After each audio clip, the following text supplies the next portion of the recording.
started. Hello, everybody. Thank you so much for coming out tonight. I am thrilled to see so many of you here and to get to share this amazing work that I've had the privilege to find and experience and now pass on to other people. I'm Jessica Ron Foster, if we haven't met. I am a neuro performance coach. This is a name I gave myself to describe what we're going to talk about tonight. But my hope for tonight is actually just a few things. This is going to be, I just like to say this right off the bat, right? Human beings, we know this much about brains. I know this much about what we know about brains. And tonight we're going to talk about this much about what I know about what we know about brains, right? So this is going to be a very big picture, generalized conversation, gross oversimplification of things, but very practical. And I'm hoping that you'll walk away with some very clear tools and, quite honestly, more questions than answers. With that said, as we're talking through this, because it's going to be fairly generalized, if what I'm saying doesn't make sense, please ask questions. If you have questions that are coming up about how to apply this or wanting to take this deeper into a conversation, I am so here for that, and we're going to do that at the end. I'm also happy to stick around and answer questions. So yes, I'm going to jump on in, and yes, we have music playing, and can you hear me in the back? Fantastic. My musical, what? Voice up a little. My voice is going to get louder now, as I'm about to explain to you all my story. I am a musical theater performer, and we're going to use this today in order to project. So, that music can't get turned off. If I get too quiet, wave me in the back, okay, and I will amplify a little bit more. Okay, so neuro performance coaching. What the heck is this, and how does this apply to you today? So I'm just curious, straight off the bat, I'm going to be talking about, yes, the brain and pain, and I would love to know right off the bat, how many of you are here, we're just going to take a little poll, and P.S. you can pick more than one. How many of you are here because of physical pain? Some part of your body hurts. Okay, great. I mean, not great. Thank you for sharing. Awesome! How many of you are worried about cognition and declining cognition in the coming years? Okay. Never. It's never going to happen to me. Fantastic. How many of you are worried about falling? Okay, great. And how many of you are interested in this from a mobility motor control perspective?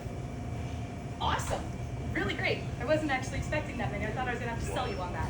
Great. Super. They're all connected. That's it. We can go home now. No, in all seriousness, I'm going to actually start off with my story because neurology, as cool as, I mean, I can talk about neural anatomy for hours and you'll all be really bored and overwhelmed. But if I tell you my story, my hope is that this will actually start to make sense contextually. I am a musical theater performer, film actress. That was my passion, my background, my first profession. None of you have heard of me, right? Yeah, it didn't go very well. Or not as planned. It was great in its own way. But part of my story and what brought me to this work was actually performing and singing in particular. I had what felt like massive blocks in my ability to share the gifts that I felt like I was here to bring. And that is painful.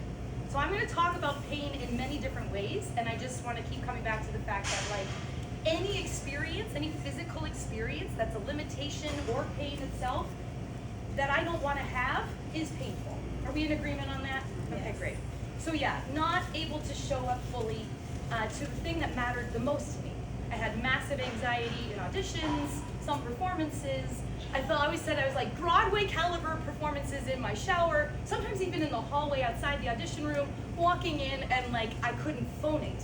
Like there was just this level of, it's like I would vacate my body and I had no control over these things that I was highly skilled in. Really frustrating. And if you'd asked me like what was going on, I sort of approached it from a multi-pronged perspective. The other side of it was I generally did not feel good, ever. And I was in my 20s and in my 30s. Like, this should have been the prime of my life, right? And it wasn't. I just felt gross and run down and foggy. And, I would go to the doctor and they ran all the tests and there was nothing wrong. I was totally healthy, right? I worked with naturopaths. I worked with nutritionists. I looked at it from every physical angle I could find, and I wasn't getting better. In fact, I was getting worse. I approached it from the spiritual and the, esoteric psychological perspective. I went to therapy, I worked the 12 steps, I did all of these things, right? Trying to feel okay in myself. And while those tools are invaluable and have like the foundation of how I live my life, I still did not feel good. So something was going on. No one had any idea, right? I decided to push through it and move to New York to pursue the dream. And it all got way worse pretty quickly. If you've ever been to New York, it's very stimulating. I would ride the subway and get motion sickness. The stakes of those auditions were higher. All of a sudden, I'm like doing worse than I've ever done before. I really thought if I just practiced auditioning more, it would get better. It didn't.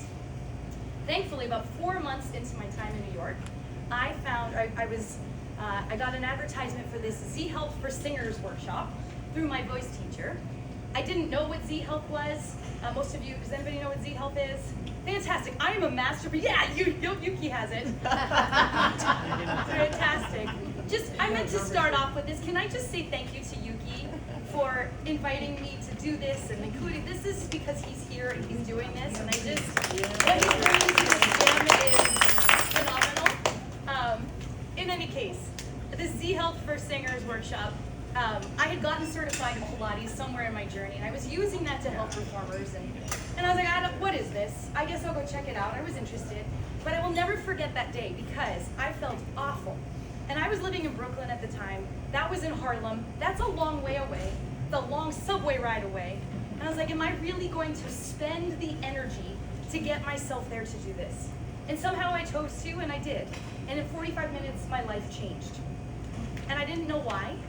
We did one eye drill, which if you've been in my Neuro Pilates class or my Mobility Pilates class, you've done a cross-eye drill, and maybe you've seen the impact that has on your abs. We'll get to that in a bit. But lo and behold, I was able to sing in front of this group of people, fully free and very easy, and I was like, what the heck is this? Went to an audition the next day, knocked it out of the park. It was for a national tour, like big stakes. It went so well. I was like, I don't know what just happened, but this is different.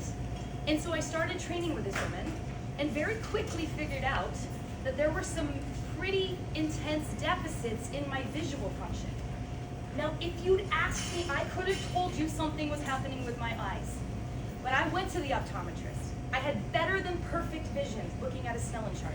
They even used some of their fancy machines. They couldn't find anything wrong. But I knew something was not quite right up in here. I was right. Turns out vision, there's like 6 different categories of visual skills. We don't talk about this, right? If we're all skilled and we go to ballet class, but when do you work your rectus, the eye muscles, right? Like it's just not something that we talk about.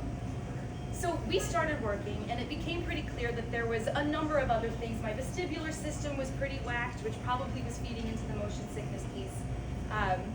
But we started working, and I realized I needed to get into this curriculum deeply. And so I went through the whole curriculum for Z Health 6, 7 times. Became a master practitioner in it. I fell in love with it. I mean, when you start seeing progress, right? When you start feeling better and things start shifting, you keep going. Doesn't matter what it costs or what, I just went and I did it. And I fell in love with it. I quickly realized this was something I wanted to share with my friends and family, right? To be able to offer this to them. And in order to pay for it, I became a personal trainer at the Jewish Community Center on the Upper West Side and was able to work with most of their compromised population and actually put this work into a fitness modality and watched people change. It was so powerful and so cool. Physical limitations that they've had their whole lives, shifting and changing just with an eye drill or a tongue drill or something bizarre. So seeing this made me go, wait a second, I think everybody with a body needs to know about these things, and that is my passion, is sharing this information. So thank you again for coming and checking out this new, interesting thing. In any case, my life did change. Not just the performance anxiety, I had massive digestive issues prior to this. They're gone. I had, trouble sleeping. It's not a problem anymore. The fog, the mental fog. I was diagnosed with ADHD at 23. That very well may be playing a part in what I was experiencing.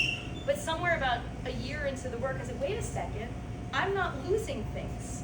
I'm not super chaotic getting out the door. Things are shifting and changing. These organizational skills that I've never been able to utilize before, I can now use. Like I had the capacity to actually do those things so that we're gonna move my life forward. So that is a big piece of it. The cognition piece for me is fascinating. I now have a ADHD group. We meet every weekday morning for 15 minutes to boost our brains, and it's working. Like, it's so exciting to see this. It was sort of a bit of an experiment, because maybe it's just my brain, but no, it's other people's brains too. So help you exactly. We work with it.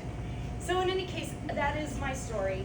Things have shifted and changed in all those ways that I was searching for are there. I feel in my body. I feel totally fine talking to you. It's just pretty amazing and miraculous to me. And so, yes, I am thrilled that you're here so you can learn some of this tonight as well. So with that, I'm going to transition into what the heck is this and how do we play with it. So essentially, this information sheet here, my two pieces I really want to make sure you take away are like what we need to know, the basics of your nervous system to make this make sense, and then a conversation about pain and what it is. So I'm just going to start off with this picture on the top left here that looks like the flying spaghetti monster. This is what you look like inside. This is a human nervous system on a platter. It's a brain and some eyes and all the spinal cord and the peripheral nerves. And the piece I want you to notice is that it's all connected. It's one piece of equipment, and it is constantly in communication with itself all day, every day. There is no isolation of the elbow and the eyes. They are connected and talking to each other all the time. This is super important when we talk about the global elements of pain and performance and some of these things. So that's piece one. It's all connected and it's always communicating with itself. Piece two is basically what is this? What does it do? What is the job of our nervous system? What is life? I can break it down into 3 steps in this little diagram here. Your nervous system, your physical body, is designed to take in information from the world around us through our senses, right? Vision, touch, taste, smell. I'm going to throw in vestibular because we actually have sense organs inside our inner ear that help us determine where we are in relationship to gravity and where we're moving. That is a sense of balance. So I'll get into that in a bit. So we take in information about where we are in the world, what's happening in the world around us. The second part is we then process that information. That is in the brain, right? And there's multiple parts to this, super complex, but we process the information from the world around us. And then the third job is that we decide what to do with that information. We move, right? It can be as simple as there's a tiger, I'm running away, right? But it also can be, I like to say, movement is thought, right? Thoughts that they move, there's an energy to it. It also, to me, is how do I, if you will, inflict my will on the world? What do I want to do? How do I want to shift things around me, right? That singing piece for me. Can I do that motor control element, right? Can I do the thing I say I want to do? How well do I do it? So is that making sense so far? Yes, it's all connected, it's all communicating with itself, and it does those 3 steps. We're good so far? Fantastic, that's all you need to know. Now we're going to talk about what we do with that. So neural performance coaching, essentially, where this differentiates from other modalities. Most modalities are going to focus on that skill development piece. Okay, you can't squat, we're going to keep working on that squat until you get the squat. I'm here to tell you I worked on my squat for 10 years. I never got a squat until I fixed my vestibular system. If you think about a squat, it is an up and down movement. Your head is moving through space. My head did not want to move through space. It thought I was going to fall over. And so it would slam on the brakes and shut me down through my Achilles, and I had no range of motion. Really, really interesting when you start to think about the sensory pieces that go into movement. So where neural performance coaching comes in, we train these sensory systems. They are trainable. And that should be a paradigm shift for a lot of us, right? Like vision. Have you trained your vision?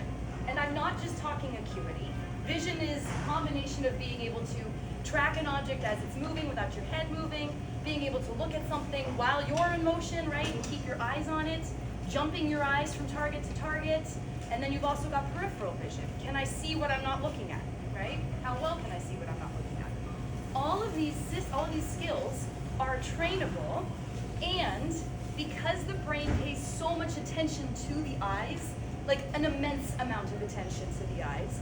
Any even minor deficits in our ability to do those visual skills can have a huge impact on how we function and how we feel.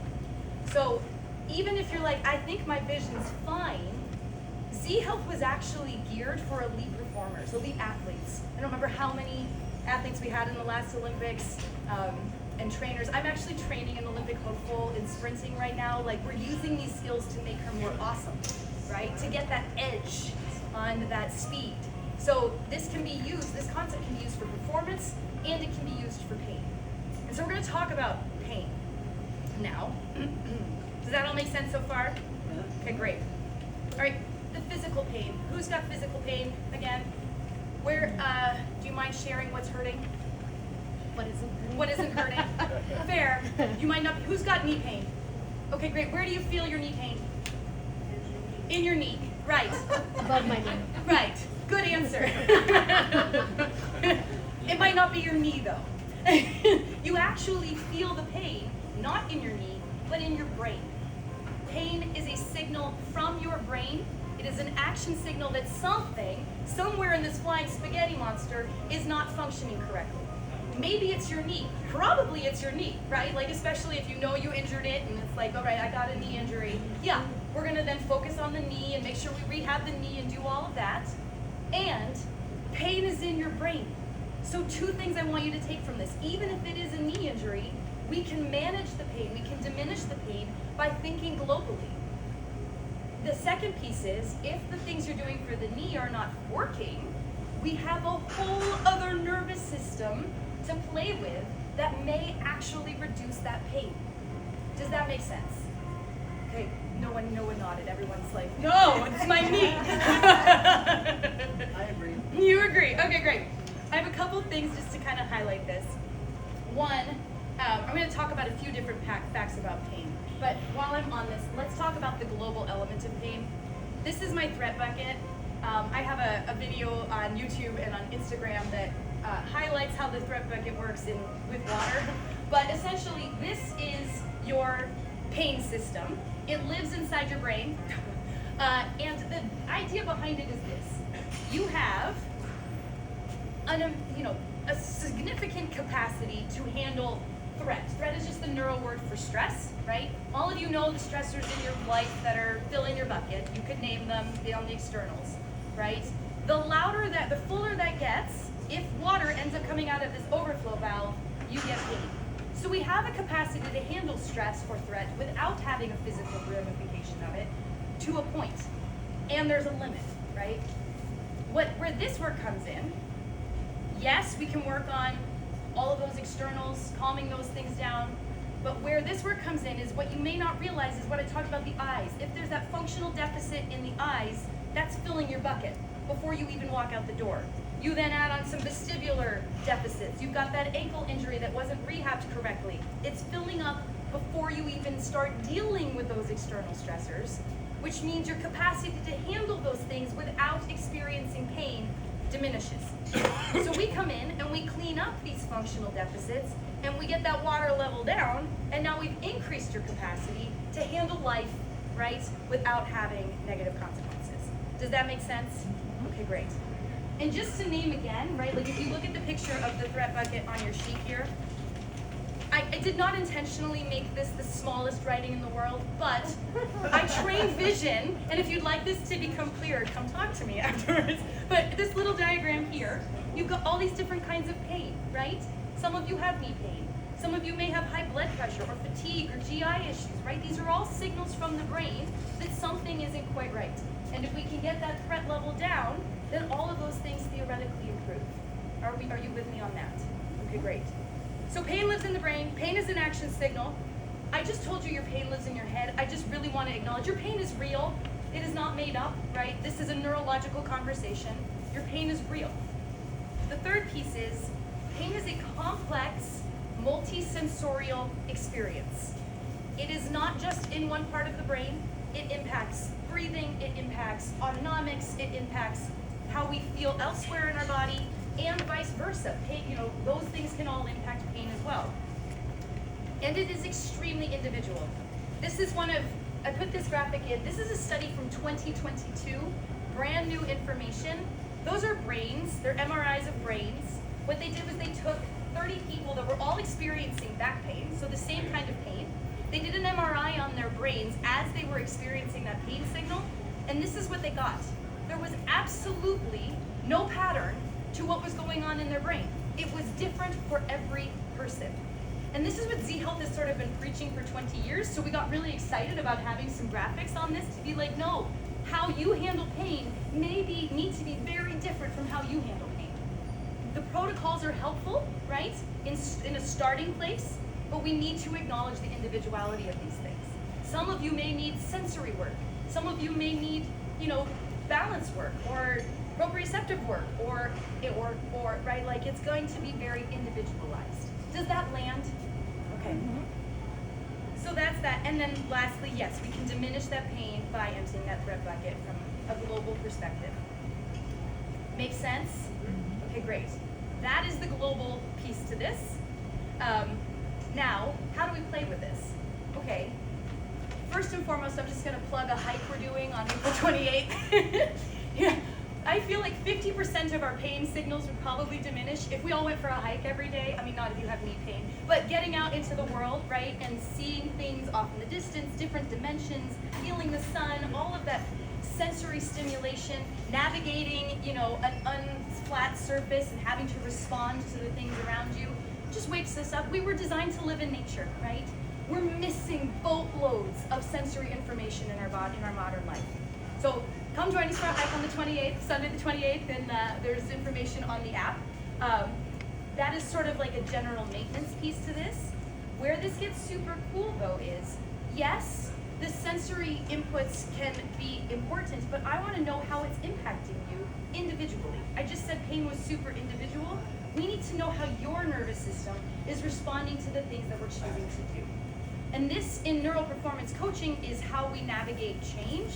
This tool also super valuable out in the world. Like you can use this communication tool with your nervous system to sort of see, how do I feel about bright lights or these lights, or the shoes I'm wearing, or the people I'm talking to? How does that person impact my nervous system? You know what I mean, right? Ooh, I just got a weird, I'm not feeling so good. Or I feel amazing and fantastic, right? Like, we are changed constantly by the stimulation that's coming in, and wouldn't it be nice to have some objective feedback on how those things are actually impacting us, especially when it comes to self-care? Because if I'm spending all this time, energy, and money trying to heal something, I want to know if it's working. And when we're talking about the nervous system, rather than waiting 6 weeks to see if this protocol I tried is working, because it's communicating with itself all the time, we can check in real time the impact that we're having. So I'm going to teach you how to do this. Does that sound good? Great. All right, so I call this check, try, recheck. It's essentially, let's test this, right? It's not that deep, but it can be, I want you to make sure that that it works for you and makes sense for you. So for this, I know we're like a biggish group. You can stay seated. I'm going to have you probably stand and do some balance stuff. If you want to spread out a little bit, fantastic. If you want to stay where you are, we're not doing super athletic stuff. But I am going to have us take like a litmus test. How are we feeling right now? How are we moving right now? And I'm going to walk us through a few things that we can check. Then I'm going to give you my #1 neuro tool that changed my life. We're going to use that as our try, the thing we're going to try. And then we're going to recheck all the things we checked before to see what kind of difference we've had. What we're going to notice is 3 things. Either you're going to get better. What does this mean? Well, in neural performance coaching, I would say this means your brain loved this stimulation. It was an appropriate level of challenge for you. Your brain just woke up, it took the brakes off, and everything is functioning better. If it's neutral, nothing changed, that was boring. It just wasn't that exciting. We can either make it more challenging, or we can leave it alone because we don't want to spend our time and energy doing things that don't have an impact. If it gets worse, if this was out in the world and you were testing things, I'd be like, avoid that, don't do that.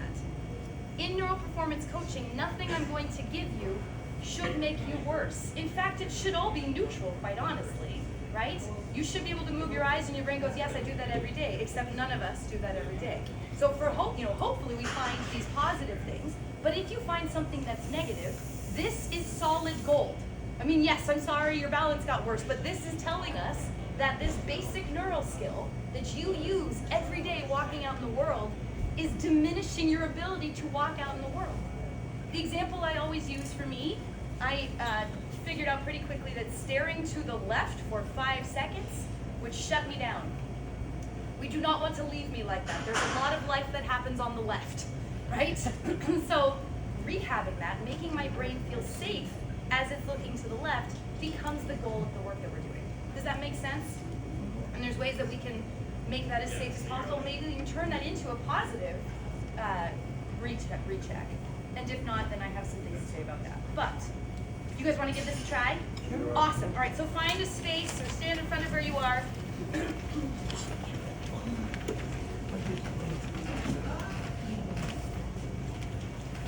Okay.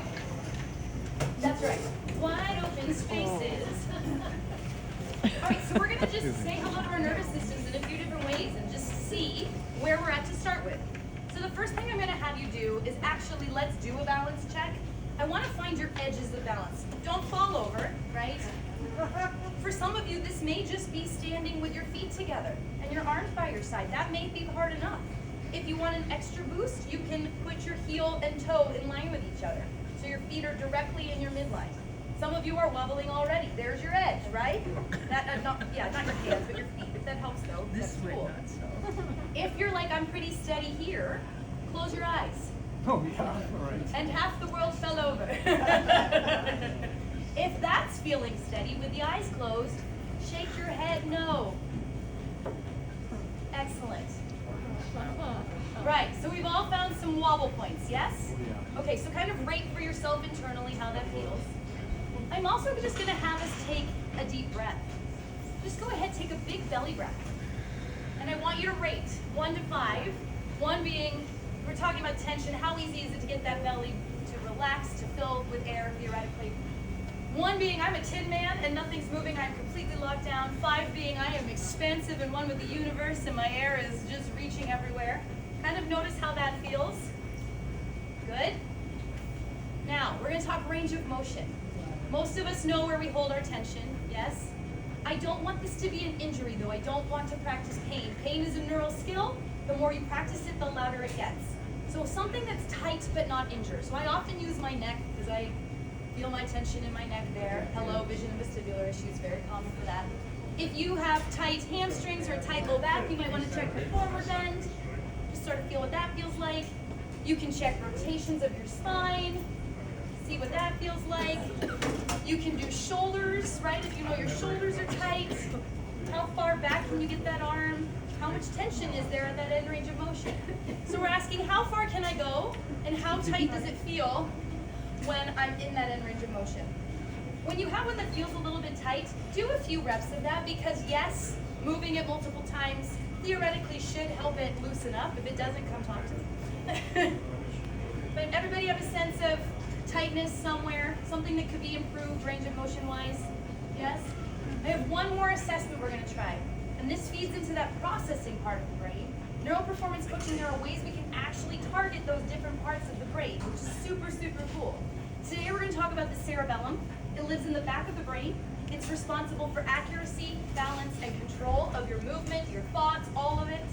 And one way we can kind of check and see how that cerebellum is functioning is with what I call a hand flipper, which Yuki has now renamed making sushi, and I'm all here for it. So to do this, bring your left hand, or your right hand down, take your left hand, make a blade, put that blade right on top, flip that blade over, and flip it repeatedly.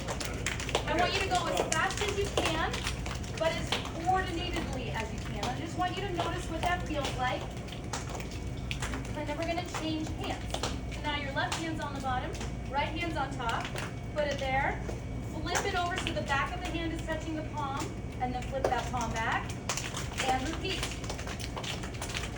How many of you are noticing a difference side to side? Great. How many of you the difference is not your dominant hand? Yeah, really cool, right? I mean, it's not. We want to fix that. But it's not always based on dominance. So, we've checked balance, we've checked range of motion, we've taken a nice deep breath, we've looked at our hand flippers to check our processing speed of the cerebellum. Now we're going to try something, and then we're going to come back and do all of those things again and see if there's a difference. Is this making sense so far? Fantastic. All right, my number one neuro drill. For some of you, this will change your lives. For others, it won't. Welcome to Neuroperformance Coaching. All right, we're gonna talk tongues. While I'm talking to you, where is your tongue? Where is its home base? Where does it live? Various places. Fantastic. Here's where I want it to live, permanently, unless you're talking or eating. The tip of the tongue, bring it to the back of the top teeth, slide it back until you can find the alveolar ridge that bump behind those top teeth. Can you find that? Excellent. I want the tongue on or even slightly behind, like the back side of that ridge. And then I want the rest of the tongue suctioned to the roof of the mouth, actively. Suctioned up there. Some of you are like, what? Some of you are, hold that. Can you swallow with your tongue in that position? Some of you are like, no. So here's what we're going to do to make that a little bit easier for those of you that find this hard, maybe. We're going to make the cheesy grin face. So keep that tongue glued up there. Lift your eyebrows up. Big grin. See if this helps you swallow. It makes you look really cool. Did that help? Yeah. A little bit? A little bit? This may be something you want to play with water, right? Regardless, hold that tongue in that place while we run through and recheck all of those things. We're going to see if this makes a difference for you, okay? I'll talk about why in a minute. Right now we're just going to recheck. So, let's start with that big breath. To become one with the universe, just with the tongue position. Notice if there's a change. We're going to check your tension levels. Whatever you were checking that was tight before, check that. See if that feels different. If it's painful, we want to use something that's just tension, right? But notice if there's freedom in your movement that you didn't have just because you glued your tongue to the roof of your mouth. Let's check balance. Whatever that balance edge was for you, back into it and see if it's different. Glue that tongue up there. Relax your faces. The lips can be just gently relaxed there. Teeth slightly apart. It got worse. We're going to talk about this. Okay? Check your hand flippers. Glue that tongue up there and flip that hand. Awesome. How many of you saw improvement? 1, 2, 3, 4, 5, 6, 7, 8, 9, 10. Okay, awesome. How many of you got worse? 1, 2, 3. Okay, 4. How many of you, it was neutral? Parts were neutral, parts were more. Okay, group, mixed results. Fantastic. Perfect, have a seat. That's how this goes. Let's talk about what this means.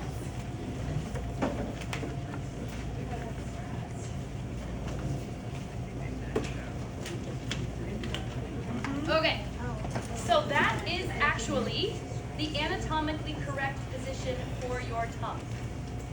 When I heard this, my tongue was like a dead sea slug in the bottom of my mouth. I'm a trained singer. I thought I knew my tongue. False. That back of the tongue being suctioned up to the roof of the mouth activates parts of the brainstem that help us with our parasympathetic nervous system, staying calm, right? That rest and digest component. If you think about it, the tongue is the start of the digestive system. You can make sense of that, right? I like to think of the tongue as the heart and the lungs, right? It has to activate in order for the rest of us to relax. They did a study in 2016 on quad strength. With the tongue in that position, 30% increase in quad strength than with the tongue in any other position. Yeah? You know that study? Could you repeat positioning? Yes, so that you can practice it while I'm talking at you. Very good idea. So, and for those of you who didn't test well with this, try not to work so hard. Back it off a little bit. We're going to modify it, right? Like what feels comfortable? How far up can you keep that tongue? So the tip of the tongue, on or behind that alveolar ridge, the back of the tongue suctioned up to the roof of the mouth. And if this is new to you, do it for a little bit and then rest, right? If this is feeling okay, cool, keep it there.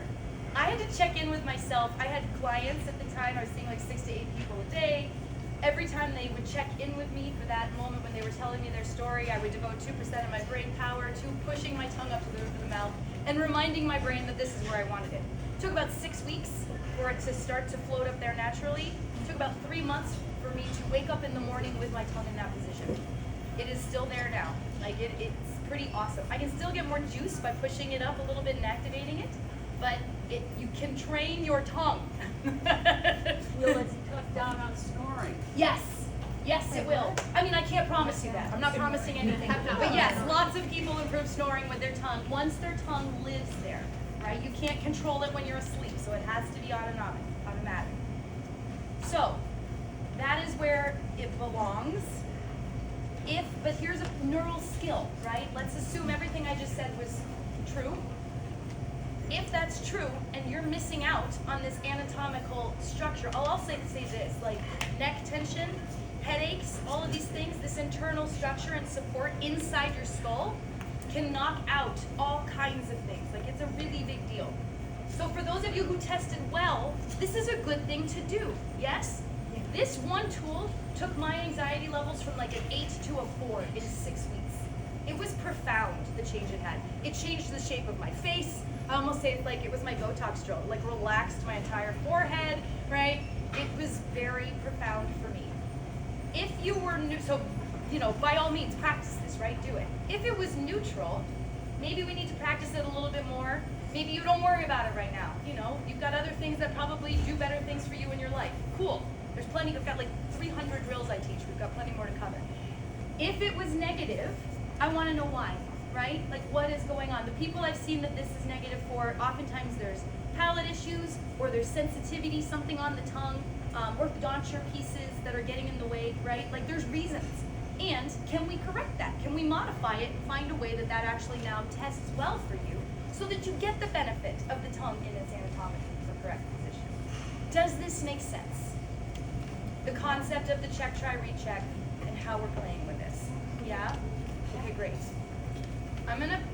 We're gonna do one more drill in just a little bit, but I kind of want to stop for a minute and actually talk about the classes that are coming up, because I want to transition to specificity for a minute. We've talked globally. This can be used for literally anything. And when we're talking about, this is where your goals start to become super important, right? Like, yes, I want to get out of pain. Yes, I want to improve my memory, right? I want to not fall. These things matter. I want to sing better. Whatever it is, we can then tailor this work to directly meet those goals. And so what's really cool is that in a group setting, right, a lot of this, yes, it's individualized. Being in person and having the ability to work with each person, even in a group setting individually, is super important and definitely a part of this experience.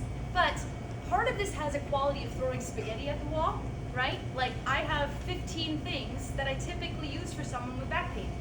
I have X number of things that I typically use to work on balance. There's a protocol to training balance, right? So we can do that in a group and get those baselines covered while we're working together and tailoring it, using this check, try, recheck to make sure your nervous system is loving this. And then you go home and you practice these drills all day, every day. I call them physical mantras, right? It's a little thing I can do for my nervous system that's gonna help me feel better in the moment. So we've got the back pain and balance workshop. The reason those are combined is because the drills that I often start with for people are very similar for back pain and for balance. I would also throw neck pain in there, if neck is your bag, mine is. Basically, the spine, right? Anything on that midline is going to impact balance. The eyes, big part of this. 90% of postural tone is set by the eyes. 90%. So take that in for a second, and I'll throw in the vestibular part of that as well, right?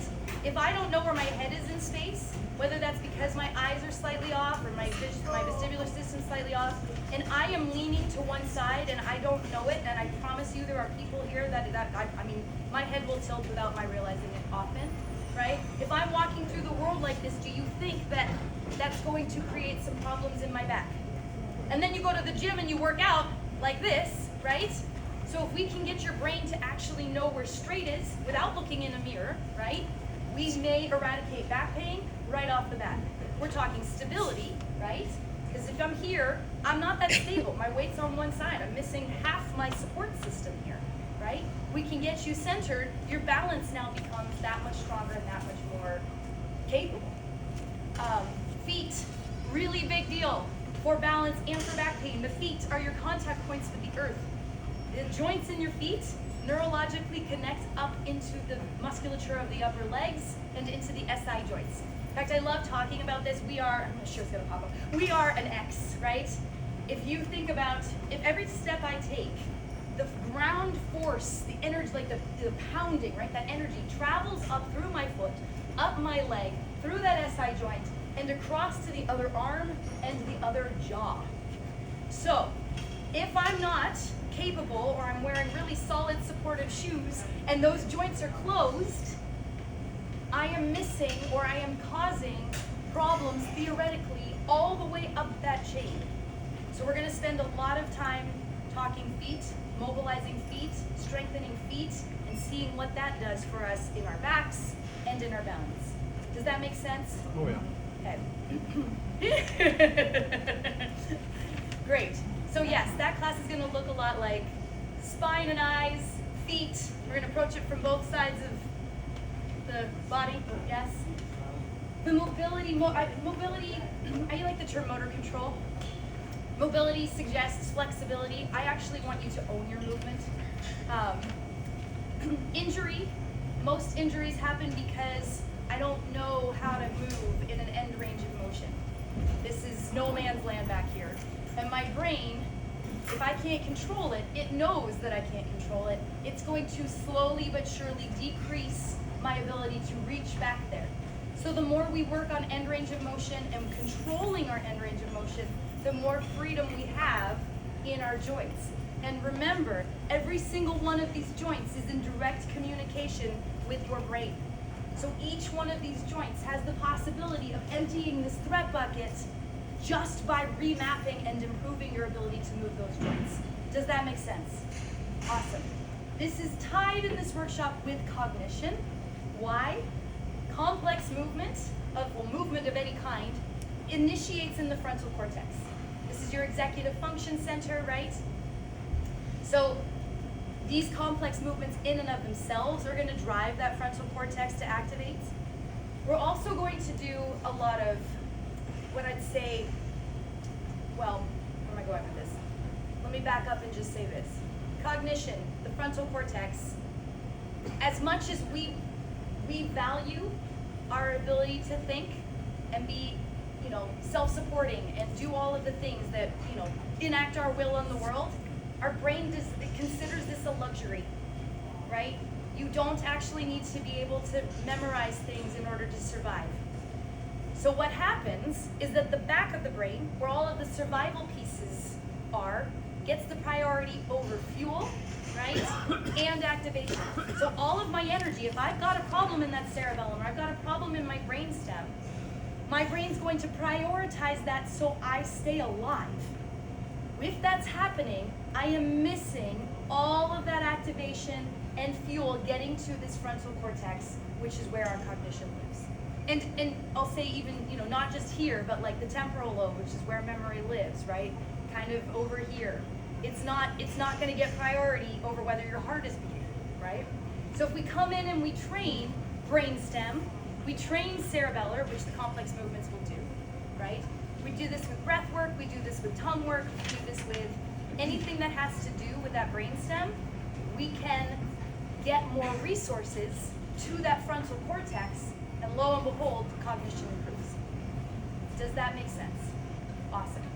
So yeah, a lot of stability work, and just to say, right, like, it's all connected. Are we sold on that? Great. That back pain and balance class can improve your cognition, right?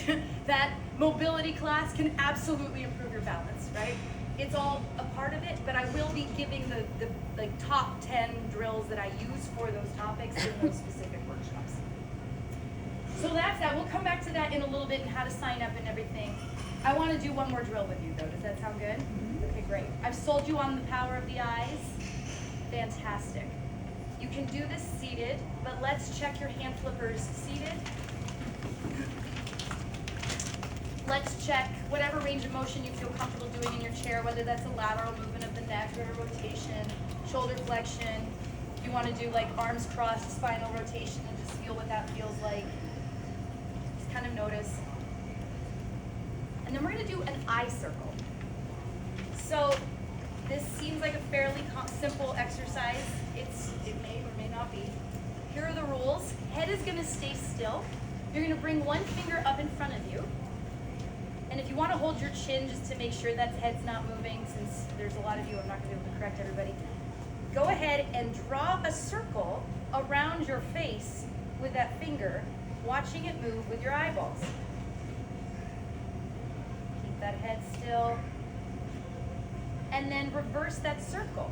Make sure you're looking at your finger. I want you to go as slow as you need to make sure you are actually looking at that finger. Some of you are using peripheral vision, which is very interesting to see. Good. Relax, and let's recheck. So check that neck, check that shoulder, whatever you used before. Check those hand flippers. And again, let's check in. How many of you noticed a difference just from some eye circles? Fantastic. How many of you noticed a good difference? Yes? How many of you got worse? Did anybody get tighter?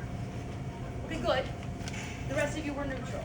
Okay, so this would be, we'd say, like, not hard enough, and or some of you need a bit more refinement, because I can see some compensation patterns, right? So this is where in a class, I'd be looking and making sure, yes, you actually are, your eyes are following that target, and then we recheck. We can make it more complicated. We can have you standing. We can do it in a complicated balance position, right? We challenge the visual system in a way that it gets that juicy, good recheck. Is that cool? Awesome. All right. Oh my gosh, I did it. Can I just pat myself on the back? Yes. Like, time management? Who's still have time? I can talk about this for hours. But we actually got it in the, this is my little timer, big ADHD tool, right? Like, oh, okay, great. We've got 5 more minutes before I even open it up for questions. It's great.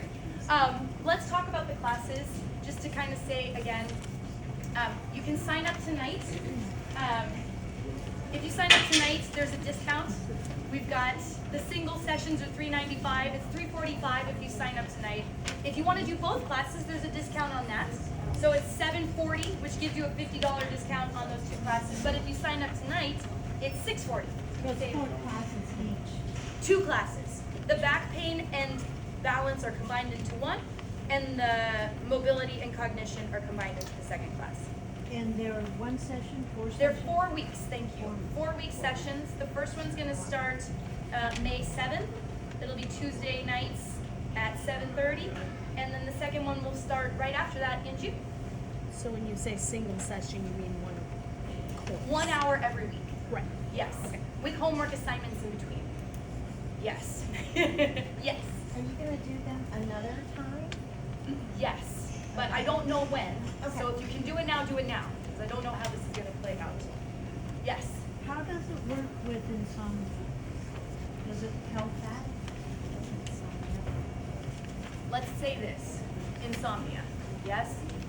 There is so much that can go into a sleep disorder, but if I empty that threat bucket, then my chances of allowing that to happen, diminish are high. And there are specific things we can do for insomnia, but yes, from a global perspective, it absolutely could. And do you limit these classes to a number of people, or how many people are in? We haven't talked about that, actually. I would love to have to limit. I would be fine with like 12. I think that would be fine. Any other questions on the courses? I'm doing the balance and back pain. Great. So if this is something you're interested in, you can see Yuki and get signed up tonight for that discount. I would love, do you have something you want to say? Yeah, maybe we can clarify. So we have 2 courses. Each one is 4 weeks. And we meet once a week on Tuesday night. With a single session, it means 4 sessions. Oh, yeah, that's confusing. I mean single course. Single Single course. course. Single course. Crunch course. that out. Single course, yes. Yes. How long has this been, I mean, is this in other places, and Yeah. how long has it been around? Yeah. So Z-Help was started in 2005, I think. Dr. Cobb is the founder of it. It was based in Arizona. So that's roughly, I mean, this idea of functional applied neurology, he basically spearheaded this. At this point now, there are a number of spin-offs. It's caught on, but it's now, you can get online and you'll find other applied functional neurology programs. Okay. So it's fairly new in the scheme of things. But the interesting thing is like the science, right? Like, and I'll say this: the science changes, right? Science changes constantly. We get more and more information, and that ability to take that new stuff and make it functional for not just people with severe disorders, but people that just want to move better and feel better. That is to me the gift of this, and so that's always changing. Any other general questions? Yeah, did you know? No, you hear so much about eyes now, Yeah. vision, and how it affects everything. Yes, it's a really big deal, and I think the missing piece I just still don't hear much is that it's beyond acuity. It's more than whether or not I can see my book clearly or see the road clearly. How are my eyes moving? Are they communicating with each other? Mine were not. Are my reflexes actually functioning the way they're supposed to? Your eyes should guide your movement. For some of us, it's completely wired backwards. And that's, we don't totally know why all of these things, but there are things to do about it and things that which is super cool. Any other questions? Comments? Curiosities?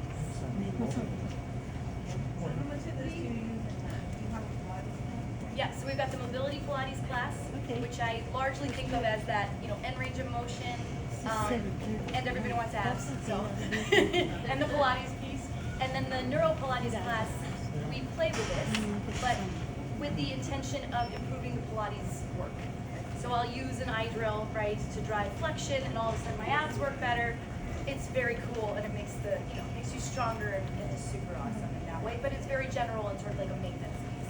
It's not going to necessarily fix problems. Although I will say, I had someone come in the other day. She's like, "My chronic neck pain was gone after your class." I don't know what we did, but but it worked, right? So there is always that possibility. Yeah. How entry level are your Pilates classes? Because I feel like Pilates would potentially be good for me, but it scares me a little bit. Good, it should. We want to keep your belly pulled in, and we want to keep you safe. Yeah. They're all tailored, all of our classes here are tailored for, there's modifications where we can make sure, right? Yeah, that you are. We can so- talk afterward, but Absolutely. I We also just I had a hip started replacement in my 30s, so I have Totally. stuff We going on. also and just so that- started a foundational reformer class on Saturdays. That's also a great place, and the machines are wonderful, right? If you've ever been on a reformer, they are amazing at creating space and length and loading in ways that you can't do with other equipment. So that also could be an option. Yes. Just a clarification, are these Pilates? No. I will absolutely use some Pilates in that back pain one, right? Like if I can't pull my belly in and I can't support from here, this is, this is kind of gumby. It's not, so that will be a part of it for sure. Yeah. Uh-huh. Yes. Because in here, your diagram, it's talking about like pain, panic attack, attacks, and all that stuff. And it seems more of how stress impacts our body Uh-huh. and causes like numerous conditions. Yep. So what are you guys talking about with the eyes? So what I'm saying about the eyes is if I have any functional deficits, meaning if I can't actually track an object as it moves without my head moving, right? If I can't actually jump my eyes from target to target, or even if I can do that, but it's threatening to my brain, then it fills that threat bucket and you end up with all those same symptoms. So it's talking about stress coming from your nervous system itself. It's like deficits in the hardware actually creating a stressful experience inside the nervous system. Does that make sense? It does, but I'm just curious Yes. because there's a lot more to this than So just much more. movement. So movement helps decrease inflammation. Yes? And Theoretically. it helps getting the blood flowing. Yes. So that it gets all your nutrients to all the different areas inside your body. Yes. And it can decrease like your it balances out your hormone. Yep. It can decrease your cortisol levels, Yep. right? Cortisol levels on your body. Yep. So, and then the other part of it is that it can, depending on what you're doing, it can distract your mind. Yes? Which then increase your serotonin and dopamine and all the other things. Yes? You can tell I've studied a lot of this. Yes? So I have my own issues. But, so I don't understand the whole eye movement, how that would correspond. It's the same, but on steroids.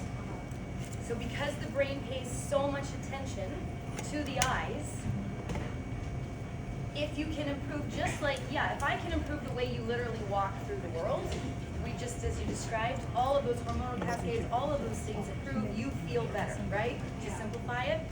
If I improve my ability to move my eyes, or my ability to utilize the visual system, right, has a whole cortical component to it, but if my vision improves, it is like 90% more important to the brain, and so you get that much more of that positive benefit.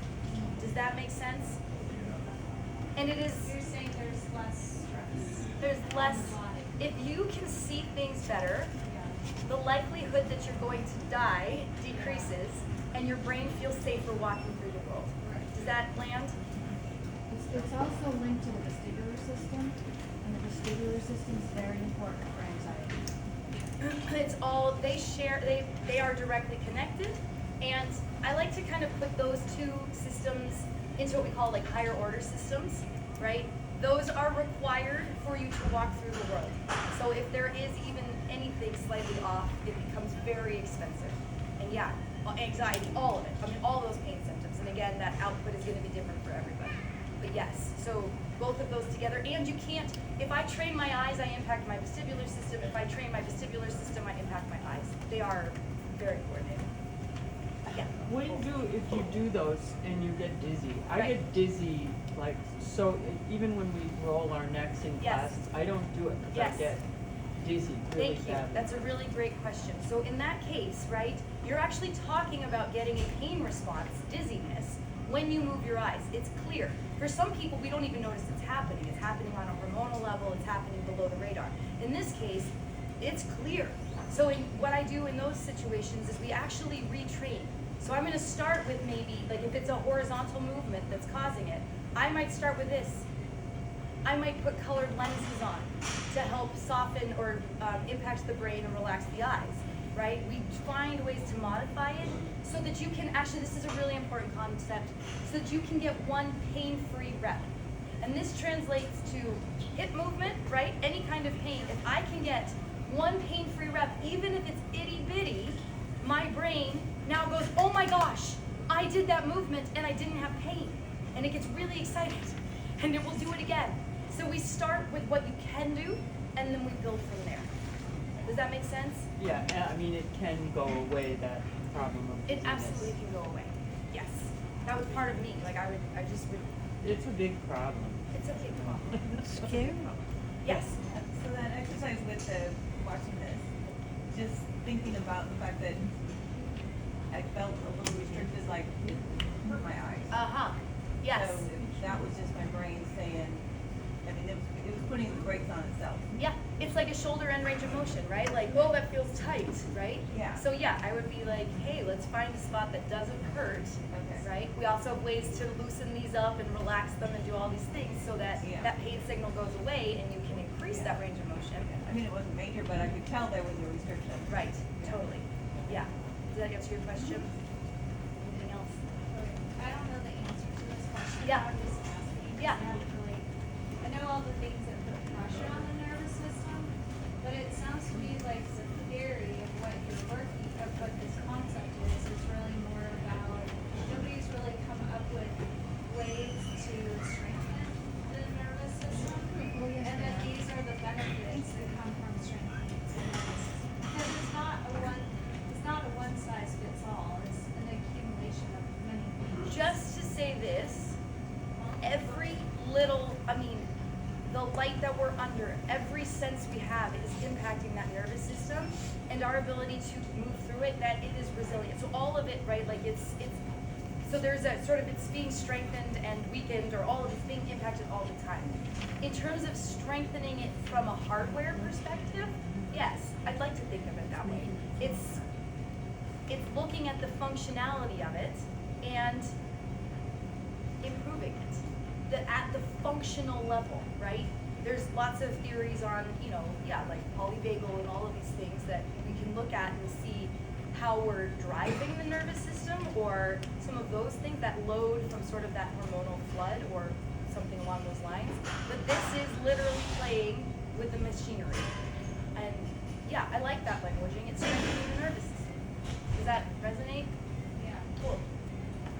I'll research it more. But, Cool. But no, that's what it sounds. Yeah, like. I like that. Totally. Any other questions? Awesome. So you can sign up with Yuki for the classes. Sorry. I'm here to answer individual questions if you want to talk. Thank you so much for coming tonight. And I just want to say, like, Forma, I am so thrilled to be here. The community, like getting to know all of you in class, and then, more and more people. It's just such a special place, and I'm just honored to be part of it. So, yes. Awesome. Thank you. Thank you. And then I want to start. Oh, thank you. Yes. Oh, she's doing the class already. Right. I don't know where the guy said, I saw this on Instagram, and he said, turn it on. And then you hold your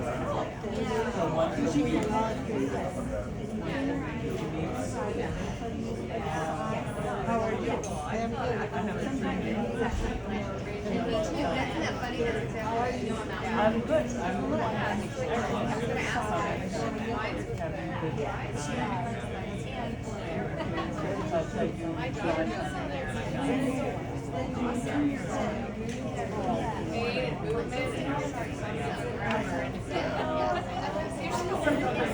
I never heard that before.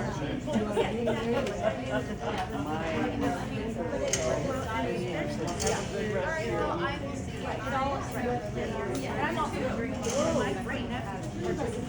Oh my gosh, how are you? Great. How are you?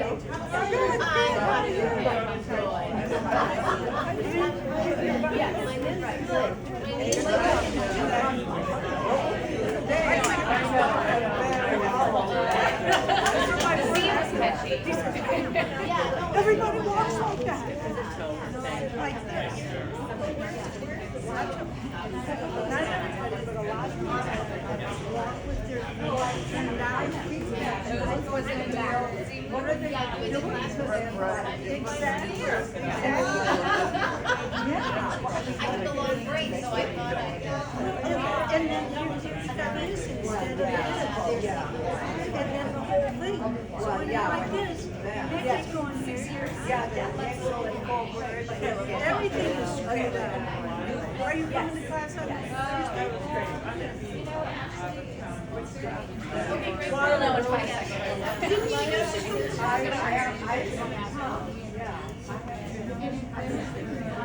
well, no, I know. Yeah, it's probably there was about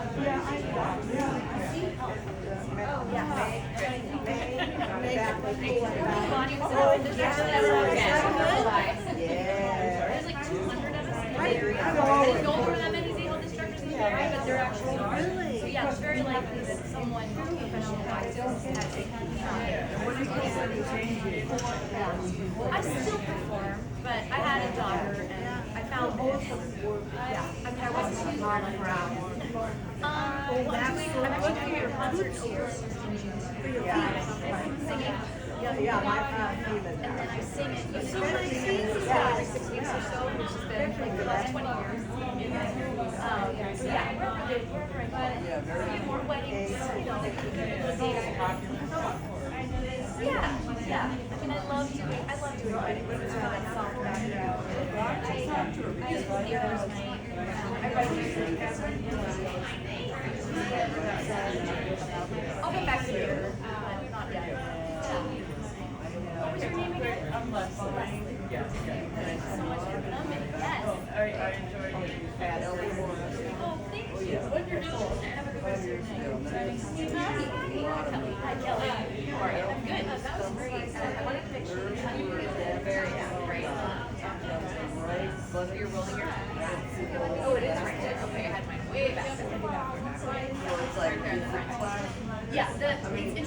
anatomical position they talk about is like just slightly behind the top teeth. Well, that's your face. Well, yes. So my best friend is revolutionizing this industry with information because now thousands of people with this as a further back if you don't behind that ridge. Well, I'm looking for the structure to see literature, so I went way back. So yeah, but did it text up? When I got up and The tip was almost yeah, something. Yeah, no, that would be intense. I touched my tonsil. You did great. Perfect. Very lucky. You know, like actually, they are why I'm here. Okay, I've been working virtually for the last 4 years, which has been amazing. But I wanted to miss it, and I just looked at my back and one person was like, what paralysis inside a gym? And I actually just got Rachel to do some training. Because my daughter's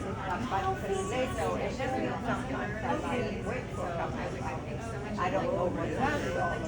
But I just, when that happened, I just found myself, okay, body expansion. Someday. Of course, for me too. I mean, I have like pain and I do a lot of time on my feet. I'm thinking forever, so. Yeah, and I do private sessions as well. So that's like an absolute. I've done that with motorized clients. And my hope with that is that they can hear it. That they can take whatever we find with color lenses or an ad belt or something and bring it into the training sessions because ultimately, and I don't know what really but whatever it is, very little more range of motion. So she does have some, A little bit like Rachel tries to like get her to move. You know what I mean? Like coax her muscles to move. Yeah. She doesn't say anything. Okay. Yeah. So again, all of these tools hopefully to guide that further. Right. Get more And we can bar range of motion for her to she's very disconnected. She's like high threshold pain. So she'll be like in a lot of pain. Yes. And then she's like, ouch. And it's like, whoa. You know, it's only before that she just doesn't. Okay, I'll reach out to you. You have a YouTube channel, right? I do.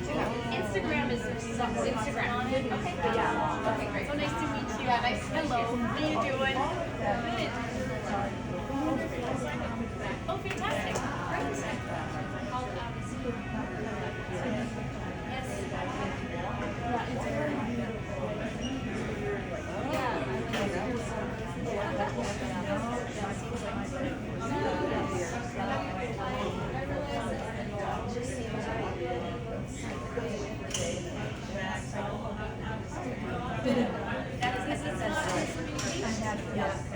Alright, it's one of those things when it's chronic, right? Then it's coming and going. Yeah. Yes.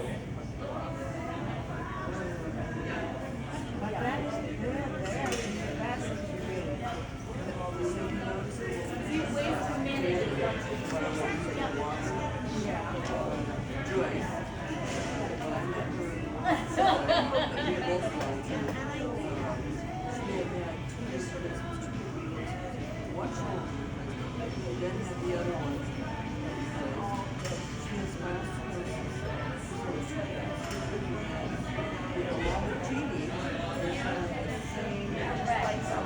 I actually meant to say that. It's, you know, I have that patient that's where I get I'm fine. My brain, it's a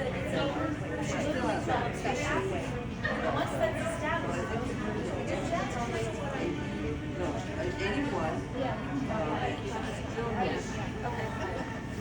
And I try to get her to do more, come to more classes like chair yoga. Great.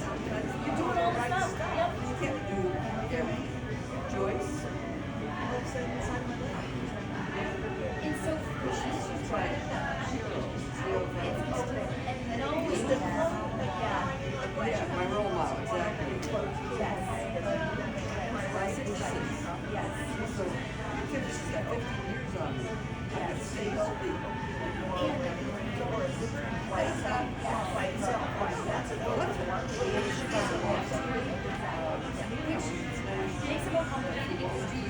locally or We've got some young members now, but I tell them to be out, just tell them 7 night. And I decided to buy it for stronger because I was. Yeah, but it's socialization.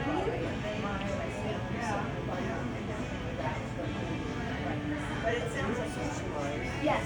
And just to say, like, we're gonna live in 4 weeks, we'll try all of these things. And if the answer doesn't come in those 4 weeks, we're still going to do it. So this will give you sort of that ability to test these things and you get them on and then take and be like, yeah, my vision is the drive.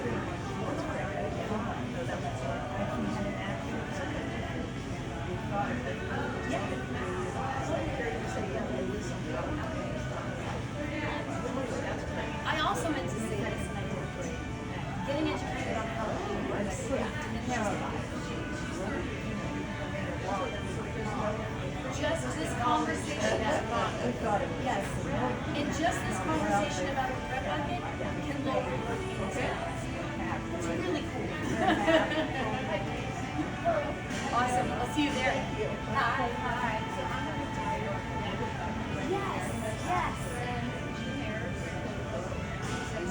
Yes.